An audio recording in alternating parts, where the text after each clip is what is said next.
Hello लोगोफोर, नोंथांमोना आंनि बर' इन्टारटेनमेन्ट निउस इउटुब चेनेलाव नोंथांमोनखौ बरायग्रोनानै लानाय जाबाय।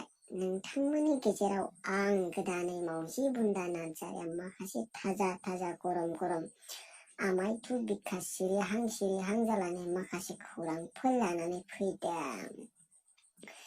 दा नोंथांमोना गिबि खौराङानो जाहैबाय चिरां जिल्लानि बथुआ बसुमतारिनि गारिनि साखाया खारबाय थानाय समावनो एम्फौ सुमुआ हाबनानै गारिया पामचार जादों होननानै सिउलानिफ्राय मिथिनो मोननाय जादों।